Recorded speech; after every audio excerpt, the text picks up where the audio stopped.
Ο Bill Gates, συνιδρυτής της Microsoft, εξέδωσε ένα εκτενές δοκίμιο σχεδόν 6.000 λέξεων, στο οποίο εκφράζει βαθιά ανησυχία για την τεχνητή νοημοσύνη και τις επιπτώσεις της στο μέλλον της ανθρωπότητας.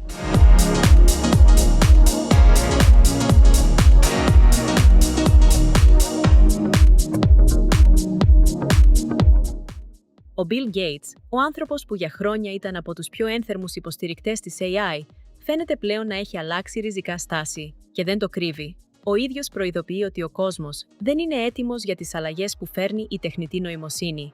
Η στάση αυτή αποτελεί σαφή αναθεώρηση του αισιόδοξου τόνου που είχε υιοθετήσει στο αντίστοιχο δοκίμιό του το 2023, όταν παρουσίαζε το AI ως μία από τις μεγαλύτερες ευκαιρίες στην ιστορία της ανθρωπότητας.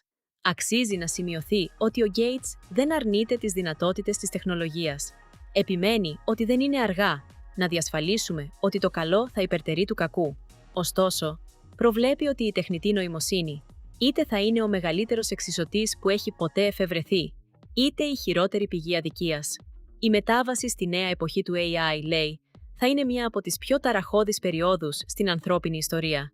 Πολλοί υποτιμούν την κλίμακα του αντικτύπου επειδή κάνουν παραπλανητικές συγκρίσεις με παλαιότερες τεχνολογικές επαναστάσεις, όπως η βιομηχανική επανάσταση ή η εμφάνιση του διαδικτύου. Σύμφωνα με τον Gates, αυτή τη φορά τα πράγματα είναι διαφορετικά. Η ταχύτητα με την οποία εξελίσσεται η τεχνητή νοημοσύνη δεν αφήνει χρόνο για προσαρμογή. Ο ίδιος δηλώνει ότι υποστηρίζει οποιοδήποτε αξιόπιστο σχέδιο για την επιβράδυνση της παγκόσμιας ανάπτυξης του AI. Το ερώτημα που θέτει ο Gates δεν είναι αν η τεχνητή νοημοσύνη θα αλλάξει τον κόσμο. Αυτό το θεωρεί δεδομένο.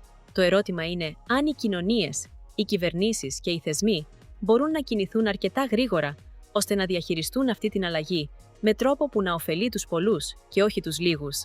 Ένα από τα πιο συγκεκριμένα και τολμηρά σημεία του δοκιμίου αφορά την αγορά εργασίας.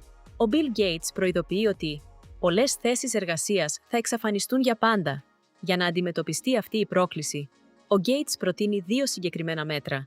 Πρώτον, τη φορολόγηση των AI tokens και των robots, ώστε να αποθαρρυνθούν οι εταιρείες από το να αντικαθιστούν ανθρώπους εργαζόμενους με αυτοματοποιημένα συστήματα. Δεύτερον, την καθιέρωση ενός συστήματος που ο ίδιος αποκαλεί human reserved, δηλαδή την κράτηση συγκεκριμένων θέσεων εργασίας αποκλειστικά για ανθρώπους, ανεξάρτητα από το αν ένα AI σύστημα θα μπορούσε να τις εκτελέσει αποτελεσματικότερα. Ο ίδιος καλεί τους πολιτικούς ηγέτες να δράσουν πριν η ανεργία εκτοξευτεί και η εμπιστοσύνη του κοινού στους θεσμούς καταρρεύσει. Πέρα από την αγορά εργασίας, ο Bill Gates θέτει ένα ακόμα κρίσιμο ζήτημα.